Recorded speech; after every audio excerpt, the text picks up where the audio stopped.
Olá, bom dia, boa tarde, boa noite. Sejam todos muito bem-vindos ao canal Ponderando com Caju para nós tratarmos de economia, gestão e finanças pessoais.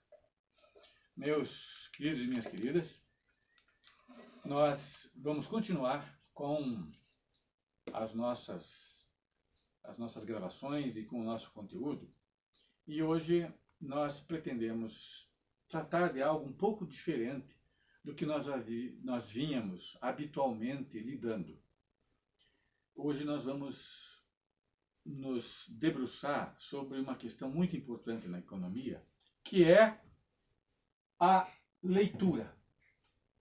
Porque todo esse conhecimento econômico que eu procuro desvendar para vocês, não somente para vocês, mas também para os meus alunos, que muitas vezes me assistem, é com base numa extensa e intensa leitura que é preciso fazer. Porque, como se trata, e eu encaro a economia como uma ciência, a gente precisa estar muito bem fundamentado para ela. E tudo o que o homem fez até hoje está ligado, à evolução que ele teve está ligado a essa ciência. O próprio celular que está me filmando agora, ele resulta de um acumulado científico de 200 anos. Desde quando foi descoberta a eletricidade no final do século XVIII. Então, portanto, nós temos por aí uns 200 anos ou mais, se nós formos somar todo esse período. E a economia também tem as suas invenções, que facilitam o acúmulo e a conquista das riquezas sociais, porque a economia é a ciência da sobrevivência da humanidade em condições de escassez. Que invento econômico seria esse? Vou citar um. Por exemplo, a nota promissória. A nota promissória é um invento da sociedade. Ela permite que dívidas sejam aceitas, possam ser negociadas e fazem com que as riquezas possam ser produzidas. Porque muitas vezes, quando se contrai uma dívida, não é por maldade, mas sim porque você quer comprar ou precisa comprar alguma coisa e o instrumento que permite isso se chama nota promissória. Isso mais no passado. Hoje, muitas dessas coisas, elas são feitas online. Então, isso são apenas alguns desses exemplos da ciência da economia. E hoje nós vamos tratar a respeito de uma obra muito importante chamada 15 anos de política econômica. É este livrozinho que eu já deixei separado aqui. Já está todo espatifado ele, de tantas vezes que eu já li e que eu já sublinhei e que eu já escrevi. Porque esses 15 anos de política econômica é uma obra clássica dentro do estudo da economia brasileira contemporânea. Porque ela vai se debruçar sobre um período muito importante da nossa evolução econômica, que vai de 1947 mais ou menos até 1965, quando nós tínhamos uma política econômica e ela era orientada, foi sendo cada vez mais orientada para um objetivo específico da industrialização brasileira. E isso fez uma total diferença. Porque se hoje nós andamos em estradas asfaltadas, se hoje, por exemplo, nós vamos lidar, por exemplo, com construir uma casa e a gente compra material plástico, mas, em particular, condutos, por exemplo, eles são feitos de uma matéria-prima que vem do petróleo. E isso é indústria. Se hoje nós temos automóveis, se hoje nós temos não somente automóveis, mas também até mesmo esse livro aqui, ele é um resultado da indústria de celulose e papel, que proporciona a matéria-prima que vai para a indústria gráfica. E na indústria gráfica ele faz estas obras aqui, que são objeto do meu estudo e que eu procuro dividir com todos, esse conhecimento que se tornou mais fácil por meio da internet. Ora, por que eu escolhi esta obra 15 anos de política econômica? Porque a política econômica, ela dá as diretrizes para onde vai o país. E essas diretrizes influenciam a todos nós. Essas diretrizes influenciam até a questão e inspiram a questão das finanças pessoais, porque nós, as finanças pessoais, nós também temos um conjunto de objetivos a atingir. Porque a nossa família precisa cuidar muito bem desses recursos que são conseguidos com tanto sacrifício, que é um mês de trabalho. E a gente precisa definir esses rumos. Muitas vezes, se a gente não tem casa própria e paga aluguel, o sonho é ter uma casa própria. Então a gente precisa ter uma política, de tal forma que a gente defina como que nós vamos fazer com essas finanças pessoais, de tal forma que a gente consiga adquirir uma casa própria, que pode ser até por um sistema financeiro. Mas isso é uma diretriz que a gente está determinando. Posso dar como exemplo até a vida dos meus pais, que quando eles vieram para Curitiba e foram morar no Jardim das Américas, eles compraram a casa deles via sistema financeiro da habitação, num empréstimo de 20 anos, um financiamento de 20 anos pelo extinto BNH. Foi uma diretriz que eles tomaram, que eles ponderaram, não precisou ser escrita num papel, mas foi uma política de como agir, porque eles conversaram e tomaram juntos essa decisão para ter uma casa própria. 20 anos depois, eles terminaram de pagá-la. Então, essa política, ela não existe apenas só no âmbito da economia, no âmbito de Brasília. Ela existe também na questão mais comum do dia a dia. Então, essa política econômica, ela existe das finanças pessoais, ela existe na gestão das empresas, porque a empresa, a partir de um certo tamanho, ela já tem um planejamento que é escrito, que é estudado o mercado, que é estudado até circunstâncias até mundiais, para se planejar, para ela saber para onde ela deve ir. E no caso de uma economia como a economia brasileira ou de outros países, também se faz necessário essa política econômica, que é a definição dessas diretrizes, que vão dizer qual o rumo que nós vamos tomar, qual o sentido, que objetivo nós queremos atingir, por que queremos fazer isso, com quais meios. Todas essas perguntas vão sendo definidas no estudo. E tem as instituições que fazem isso. No Brasil, uma das instituições mais importantes a servir nesse planejamento, nessa definição de diretrizes, se chama IPEA, que é um instituto de pesquisa econômica e esse instituto de pesquisa econômica. Tomara que eu não tenha cometido nenhum equívoco quanto ao nome dessa instituição. É uma das instituições mais importantes. Sem falar de outras, por exemplo, que fornecem os dados para isso, como é o IBGE. E é isso que determina os rumos, é isso que dá as diretrizes, tanto no âmbito pessoal, das finanças pessoais, no âmbito da gestão e no âmbito da economia, das economias nacionais. Ora, e então vamos caminhar mais um pouquinho para falar desse essa obra aqui, que quantas e quantas vezes eu já não consultei, já não li, né? E ela está toda marcada por dentro, né? Está toda revirada, quase que aos pedaços. Bom, a primeira coisa que eu quero mostrar é que esses 15 anos de política econômica, eles aparecem primeiro de 1947 até 1953, e já meio que entremeando de 1951 até 1954, 55.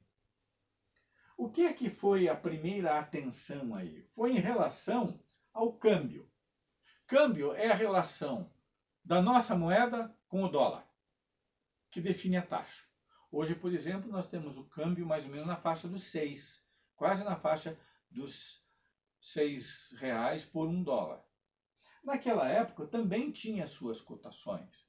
Porém, o câmbio começou a ser utilizado não apenas para definir a relação como a nossa moeda se relaciona com a moeda mais forte, que no caso era o dólar, mas também porque o Brasil havia saído recentemente, em 1945, da Segunda Guerra Mundial, tinha acumulado uma quantidade de reservas, ou portanto de dólares, muito grande, porque ele exportava muito e importava pouco por causa da guerra. Na guerra não dava para importar, particularmente. Mas ele era um grande exportador e de variados tipos de mercadoria, desde mercadorias agrícolas e também algumas mercadorias industriais, como produtos têxteis, e que fez com que ele acumulasse uma grande reserva. E de 1945 para frente, quando terminou a guerra, o país estava com uma necessidade muito grande de produtos e mercadorias que antes ele importava. E abriu essas importações de uma maneira muito de uma maneira liberal, sem ponderar o que era bom, o que era essencial, o que não era. Isso foi responsável por deteriorar essas reservas e fazer com que a situação financeira da balança de pagamentos também sucumbisse e não pôde se sustentar. Daí o que eles fizeram? Mexeram no câmbio de tal forma que eles pudessem conter esta sangria, definir uma cotação e, não somente isso, disciplinaram regras de importações. O que você vai importar? O que é mais importante? A gente importar bens de consumo duráveis, por exemplo, como automóveis, ou a gente importar máquinas e equipamentos para fazer com que a nossa industrialização continuasse. E essas primeiras definições foram tomadas nesse período, mas já foi uma coisa pensada, não foi uma coisa espontânea. Já estava se tirando diretrizes aí. Ora, então foi esse primeiro período de 47 até 53, que se definiu uma paridade cambial, que é quanto que a gente vai pagar por um dólar. Bom, depois de 51 até 54, já começou a se estudar, porque essas medidas aqui que foram tomadas aqui surtiram efeito. Começaram a dar resultado, bom resultado. Daí de 51 até 54, se adotou um outro sistema cambial, não apenas com uma taxa, mas 5 taxas cambiais diferentes, definidas conforme a prioridade dentro de um esforço de industrialização do país. Porque era isso que iria nos tirar do atraso. Só que ele tem que ser feito de uma maneira racional. Ora, essas 5 diferentes taxas de câmbio foram muito bem arquitetadas, muito bem estudadas, de tal forma que pudesse viabilizar esses diferentes setores que o Brasil precisava implantar aqui dentro como indústria. Mas essa política econômica estava muito envolvida, portanto, com a manipulação e com a definição do câmbio. E aqui vocês vejam, já tem um certo período aqui, né? Que aqui nós podemos contar, digamos, uns 8 anos. Mais ou menos, mais ou menos isso. Uns 8 anos em que isso se fez muito importante. Depois, de 1956 até 1961, vem um dos períodos mais significativos da nossa economia brasileira, que foi a definição do plano de metas do governo Juscelino Kubitschek. Aí o Brasil dá um salto econômico como nunca se pensou que poderia dar. Porque foi um planejamento muitíssimo bem feito, bem elaborado, não perfeito, porque houve coisas que ficaram para trás, por exemplo, a agropecuária. A agricultura, por exemplo, ficou para trás. Não foi contemplada. Mas nenhum plano é perfeito, sempre falham e faltam determinadas coisas. Mas naquilo que aquele plano se propôs a fazer, aquele objetivo que ele procurou atingir, deu certo. E o Brasil se tornou um país que era um país diferente, muito diferente do que era. Vou dar um exemplo, principalmente ligado à indústria automobilística, que era o seguinte: o Brasil, a economia brasileira, não fabricava automóveis. Ela importava as peças de fora e daí montava aqui dentro. E esses automóveis eram muito caros, porque muito poucas pessoas tinham condições de comprar um automóvel apenas montado aqui dentro, porque a diferença cambial era muito grande. Então era um produto muito restrito. Então o plano de metas ele se dedica principalmente ao suporte de produção de energia elétrica, e essa energia elétrica vai ser importantíssima não só para as cidades, mas para a construção de fábricas. Porque as fábricas utilizam, no século XX, né, principalmente a energia elétrica, que vai ser fundamental para elas. E também esse plano de metas também se dedica muito à questão do transporte, porque o país não tinha uma ligação norte-sul e leste-oeste em cruz por rodovias. Eram regiões separadas umas das outras, quase que incomunicáveis, quase incomunicáveis. E essa definição e essa preferência por essa indústria automobilística permite que esse crescimento econômico se acelere. Mas foi uma opção consciente. O que o governo Juscelino Kubitschek fez, principalmente, foi estabelecer as bases industriais e econômicas para que essa indústria pudesse se desenvolver. Então, vejam, qual era o carro que se produzia no país com tecnologia nossa? Era o carro de boi mesmo, era carroça, era isso. Então, subitamente, um país que apenas montava com peças importadas de fora, num espaço de 5 anos, ele passou a fabricar esses produtos aqui dentro. E o primeiro automóvel a ser produzido, fabricado, ou melhor dizendo, fabricado aqui dentro, foi um automóvelzinho chamado DKV. Que, se vocês quiserem, vocês podem digitar no Google, né, DKV, ou no YouTube, e vocês vão ver que carrinho que é esse. Um carrinho até muito simpático daquela época, foi o primeiro. Além do que vieram os caminhões Fenemé, que também vocês podem ver, caminhão Fenemé. Digita lá no YouTube que vocês veem. E, além disso, a construção de hidrelétricas, a construção de siderúrgicas. E tudo isso o que é?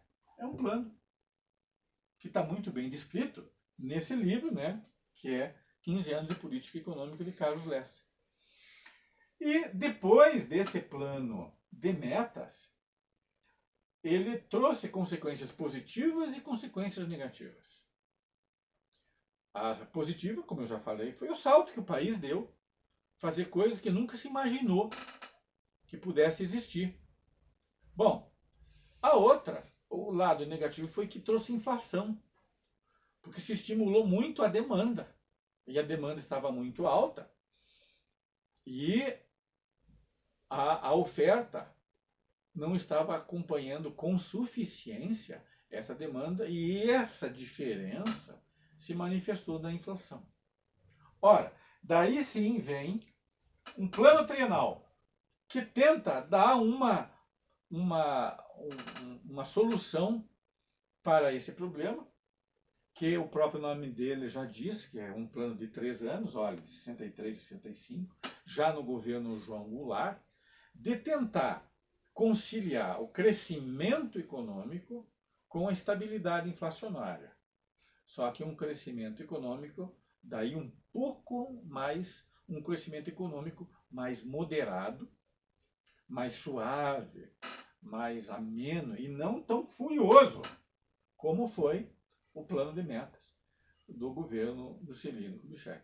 Então, esse livro, 15 anos de política econômica, vai fazer esse traçado aqui. Vai fazer esse traçado, vai fazer esse estudo e vai dar essas definições aí que são tão importantes. E que daí, depois, né, das minhas leituras, mostrando para você que a economia ela tem uma exigência muito grande com a leitura, porque senão você não vai conhecer. Toda a ciência, sim, né? Algumas ciências mais, algumas ciências menos, ou algumas ciências são mais matematizáveis, mas a economia também tem muita matemática, e matemática também muito refinada. Mas o que eu estou me preocupando aqui é demonstrar para vocês esse livro aqui, 15 anos de política econômica, que é um marco, é um clássico dentro da economia, porque ele serve de consulta, ele serve para nos inspirar até hoje. Porque hoje nos falta uma diretriz econômica clara do que nós queremos fazer, com que meios, aonde nós queremos chegar. Na verdade, isso nos está faltando. E a política da indústria, da economia, da agropecuária, dos serviços, essas definições são importantíssimas para a geração de renda e de emprego que nós tanto precisamos. Claro que agora nós estamos atrapalhados por uma pandemia, mas isso vai ter que ser obrigatoriamente retomado. E uma das obras que vai precisar ser estudada por causa do período que ela estudou, tão bem feito, é esse. Então, meus queridos e minhas queridas, vou me despedindo de vocês aqui, esperando ter sido claro, né? E que vocês tenham aproveitado essa leitura, que eu estou, na verdade, tornando ela mais palatável, mais deglutível para vocês, para mostrar a importância que tem essa leitura dentro dessa ciência econômica, para a gente conseguir entendê-la. Porque ela exige isso de nós. Muitas vezes a gente quer entender essa economia, esse Brasil, de ver televisão, de receber uma mensagem de WhatsApp, e isso é completamente insuficiente e às vezes até infantil. Então, meus queridos, minhas queridas, tomara que vocês tenham gostado desses meus arrazoados aqui, que eu faço com vocês com muito prazer e com muita alegria. Se vocês puderem, deixem alguma pergunta ou alguma sugestão de tema que, na medida do possível, eu tentarei atender. Então, para vocês, meus caros e minhas caras, eu me despeço. Quem gostou, por favor, dê o seu like. Pode se inscrever no canal para nós continuarmos com esse trabalho que seguramente não terá fim. Até a próxima ocasião. E muito obrigado.